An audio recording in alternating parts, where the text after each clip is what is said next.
Ladies and gentlemen, it is finally time to talk about Delta and Alpha. Now, Alpha is a very interesting case. She is a unit that is all about buffing up the team's damage when it comes to physical damage at least, and also reducing the enemy's crit res, giving everyone art gauge, and she's pretty self-sufficient herself. She has 40 arts on the skill, which is okay, even with that condition. I mean, I would say maybe 50 would be a bit better, but 40 is okay. Her slots are actually pretty insane, with her having the 5-star heal slot, and some people may look at this and be like, wait, what? Why? The reason why this is insane is because you can actually use the light version of Abyssal Sands, I forgot the name of it, or you can use Light Relic Tin Cane if you are running her on a mono light team, which means that she could be a little bit viable for you in the mono light setting, just because the top light units don't have the equip slots you need for every single thing. So since she can be in holder for Light Relic Tin Cane and Miraculous Sands, means that she gets a bit more of a benefit if you're using her mainly on mono light. And when it comes to different team comps that would utilize Alpha, well, mono light isn't the only one. Anybody that's just dealing physical damage will like Alpha on their team, plus also the arch gen and crit res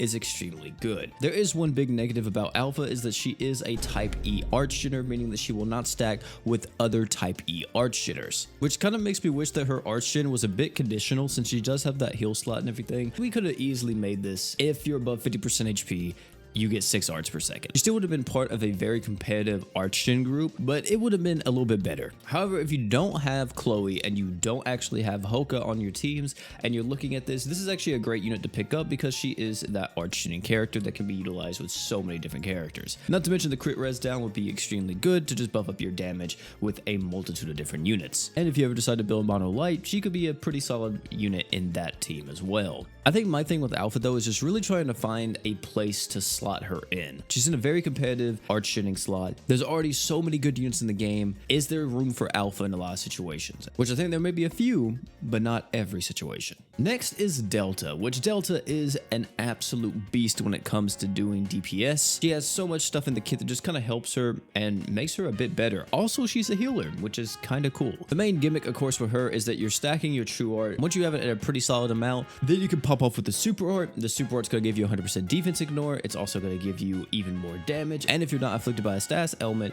you're going to get even more damage on top of it. Not to mention as well, the higher HP you have, which you're going to want to have HP anyway to work with that super art, you have a passive that increases the amount of arch gen you get. If you're at max HP, ladies and gentlemen, you're getting 10 arts per second on this character, which is insane. She also has like the ratio passive, so the more attack you got, the more deeps, meaning that you're just gonna pop off like crazy. And yeah, I have seen a few different things around when it comes to this character, even clearing stuff like the Nova Crest Palace from Decelia, which I thought was kind of crazy. And if you want to know how hard she'll hit, well, on average per hit, you can be expecting this much damage. 3,223,383, which is pretty strong, man. That's pretty freaking crazy. That's not even factoring in the extra damage she's getting from her passive, or factoring in the extra damage that she's going to be able to get through buffing up her own attack with her true art. Also, another huge benefit about Delta, which you guys need to know about this. I know some of you may already know what's about to be coming, but since she is a beast race, you guys know Geozagnus. Well, Geozagnus,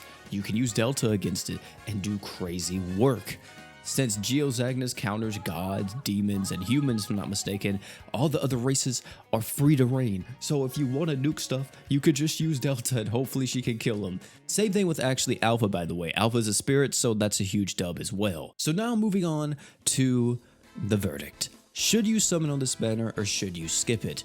And here's what I'll tell you guys. I highly recommend that everyone at least do a multi-summon on this banner. This is a brand new crossover, brand new units that have never been in Grand Summoners before, and all of these guys are actually pretty solid. Not to mention too, if you are a bit more of a veteran and you wind up getting either Alpha or Delta, you're going to be having characters that are in different race groups, meaning that you can use them against bosses like Geozagnus. I don't think there's really a reason to skip this banner unless you're just like wanting to save as much as possible for pity for the next character, then by all means, you know, do you. But I personally don't think a multi-summon will hurt anything. Highly recommend you do a multi-summon. Hopefully you guys get lucky with either Alpha or Delta. I'm going to be summoning on this banner and I'm hoping I get Delta more so than anything. Alpha would be cool because I could use her later on with like Orville and stuff, but hey, I really want Delta, and that is who I want. So we're gonna have to see what happens in tomorrow's summon video. But hey, thank you all for coming out. It's me, your boy P. If you enjoy this, have remember to check out either one of the other videos popping on my screen right now. Great content, guarantee you'll love them. Oh, and one more thing before you leave, don't forget to drink water.